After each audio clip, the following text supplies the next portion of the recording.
بہت سے نوجوان ایک عمر ہوتی ہے جس میں نفسانی اور حیوانی جذبات ان کو بہت ستاتے، اور ان میں سے بہت سے سمجھدار نوجوان اپنی اس حالت سے پریشان بھی رہتے، لیکن انہیں سلیقہ نہیں سیکھا ہوتا اپنے جذبات پر کنٹرول کرنے کا۔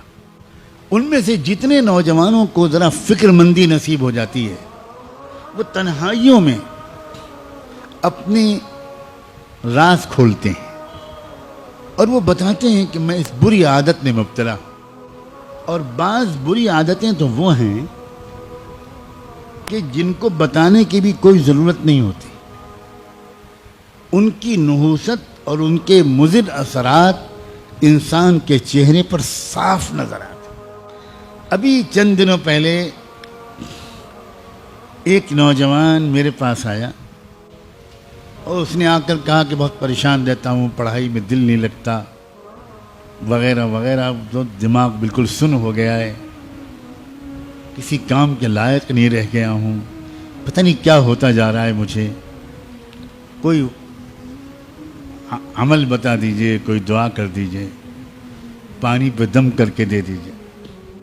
اب وہ بیچارہ کھل کے نہیں بتا پا رہا تھا، اور علامتیں بالکل صاف تھیں کہ یہ بیچارہ نوجوان یہ اپنی انرجی کو، اپنی طاقت کو یہ تنہائی میں اپنے ہاتھ سے ضائع کرتا ہے،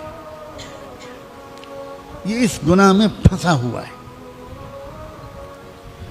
میں نے اس سے کہا بیٹا ایک بات بتاؤ، کیا ماسٹربیشن کی عادت تو نہیں ہے تم کو؟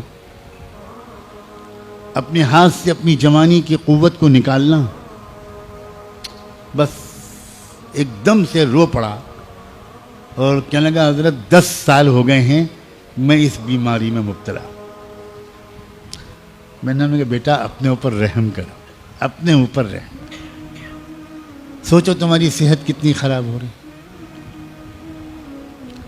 یہ تمہاری یادداشت کا کمزور ہو جانا، یہ پڑھائی میں دل نہ لگنا، یہ کنسنٹریشن کا بالکل بار بار بریک ہو جانا، سستی، کاہلی، نوجوانی کی اس عمر میں بدن میں کمزوری، یہ کسی سحر جادو چکر کی وجہ سے نہیں ہے، یہ صرف اس عادت کی وجہ سے۔ اور پھر تم ابھی اپنے اوپر ظلم کر رہے ہو، کل کو جب تمہاری شادی ہوگی تو اس وقت تم اپنے اوپر ظلم کے بعد تم تو ہوگے شرمندہ، اور تمہاری بیوی ہوگی تمہارے ہاتھ کی مظلوم، اور پھر خاندان میں تمہاری بدنامی ہوگی۔ وہ بیوی 2-4 مہینے انتظار کرنے کے بعد اپنے گھر میں شکایت کرے گی کہ یہ شوہر میرے لائق نہیں۔ چھٹکارا دلوائیے سوچ۔ شروع میں ماں باپ اپنی بیٹی کو سمجھائیں گے، مگر کب تک؟ اس کے بعد بات کھلے گی، دونوں خاندانوں میں بات پہنچے گی، تم اپنے گھر میں بھی منہ دکھانے کے لائق نہیں رہو گے۔ شروع میں کچھ دن تک تمہارے ماں باپ تمہارا ساتھ دیں گے، کہیں گے کہ یہ بالکل جھوٹا الزام ہے اور غلط ہے، اور ہم پولیس میں رپورٹ کر، یہ سب تماشا ہوگا۔ بالآخر ڈاکٹر حکیم کے پاس جاؤ گے اور وہ تصدیق کر دیں گے کہ بالکل صحیح بات ہے، یہ لڑکا اپنی بیوی کے لائق نہیں ہے۔ تم اس زندگی کو جہنم بنا رہے ہو بیٹا،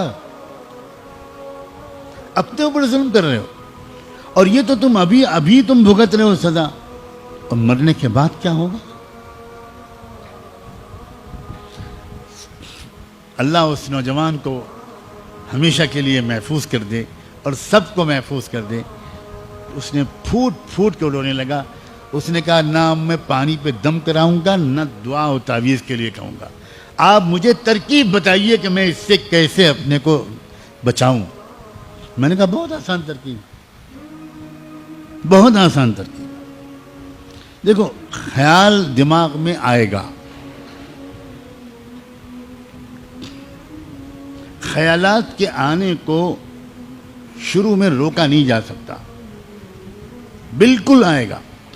اب تو تم اتنے زمانے سے عادی ہو گئے ہو، لیکن خیال کو عمل میں تبدیل ہونے سے روک لینا یہ تمہارے اختیار میں۔ اور اس کی ترکیب یہ ہے کہ تم فوراً اپنی حیت بدل لو. اگر تم لیٹے ہوئے ہو، بیٹھے ہوئے ہو، اکیلے ہو، کھڑے ہو جاؤ، اٹھ جاؤ، ٹہلنے لگو، چلنے لگو، وضو کرو فوراً، 2 رکعت نماز کی نیت باندھ لو، تسبیح پڑھنے لگو، درود شریف پڑھنے لگو، مکہ مدینے کو یاد کرنے لگو، اپنی ذہن کو ادھر سے ہٹاؤ. 2 منٹ کے اندر سارا بھوت اتر جائے گا، تم نارمل ہو جاؤ. اتنی سی قوت ارادی، اتنی سی ول پاور تم کو اس تباہی سے بچا سکتی ہے. قطعاً مشکل نہیں. لیکن کیا کریں ہمارے بچے، اور اب تو بچیاں بھی سیکھتے نہیں، پوچھتے نہیں، شرماتے بھی ہیں، ڈرتے بھی ہیں. لگتا ہے ان کو کہ ہم کو ڈانٹ پڑے گی. گھر کے بڑے بوڑھے ماں باپ وہ خود عمر کے ان مراحل سے گزر چکے ہوتے ہیں، لیکن کوئی باپ اپنے بیٹوں کو یہ باتیں نہیں سمجھاتا. کوئی ماں اپنی بیٹیوں کو یہ باتیں نہیں سمجھاتی. بہت بڑا کمیونیکیشن گیپ ہے، بہت بڑا یہ ایک گیپ ہے. اسی وجہ سے ہمارے بچے برباد ہو رہے ہیں. حالانکہ جو آج باپ اور ماں ہیں وہ بھی تو کبھی 14-15 سال کے تھے، وہ بھی تو کبھی 16-17 سال کے تھے، وہ بھی تو کبھی شادی شدہ زندگی سے پہلے کے نوجوان کنوارے تھے. کیوں بھول جاتے ہیں اپنے دنوں کو؟ کیوں بھول جاتے ہیں اپنی غلطیوں کو، جذبات کو؟ یہ بہت بڑی غلطی ہے. اور میں پچھلے کچھ عرصے سے اب میں نے فیصلہ کیا ہوا ہے کہ میں بار بار ان باتوں کو کھول کر بیان کروں گا. کیونکہ مجھے جب بھی ایسی باتیں میں نے کھول کر بیان کی ہیں، مجھے 50 سے 100 تک میسیجز یا ای میل ملے ہیں کہ تھینک یو ویری مچ مولانا، اللہ آپ کو جزائے خیر دے. وہ بیان میں میری آنکھ کھل گئی اور ایسی ترکیب آپ نے بتا دی کہ مجھے 1 سال ہو گیا، مجھ سے وہ غلطی دوبارہ نہیں ہوئی. اس کا مطلب یہ ہوا کہ ہمارے عزیز نوجوان بچے یہ ہمارے جگر کے ٹکڑے ہیں بھائی، یہ ہماری امت کا مستقبل ہے، یہ قیمتی لوگ ہیں. ان کو ذرا سے مشورہ دے دیا جائے پیار سے، اور مزید اللہ توفیق دے تو ان کے لیے دعا مانگ دی جائے تنہائی میں. کیا پتہ اللہ تعالیٰ ان کو ہمت دے دے اور وہ بہت آسانی کے ساتھ اس دلدل سے نکل آئیں. جن لوگوں کا روحانی پہلو مضبوط رہتا ہے وہ بہت آسانی سے اپنے جذبات کو قابو میں کر لیتے. انہیں تو اتنا عمل بھی نہیں کرنا پڑتا جتنا میں نے بتایا. جیسے ہی کوئی خیال ان کے دل میں آتا ہے وہ ایک دم سے استغفر اللہ پڑھتے ہیں، لا حول ولا قوت الا باللہ پڑھتے ہیں. حضرت یوسف علیہ السلام نے کیا کیا تھا؟ بھاگے تھے اور کہا تھا معاذ اللہ. اتنا ہی تو کہا تھا، معاذ اللہ، اللہ بچا لیجیے مجھے. بھاگے بھی اور دعا بھی مانگی. یہ بہت اہم اشارات ہیں. نقل مکانی، اس جگہ سے ہٹ جانا، پوزیشن کو چینج کر دینا،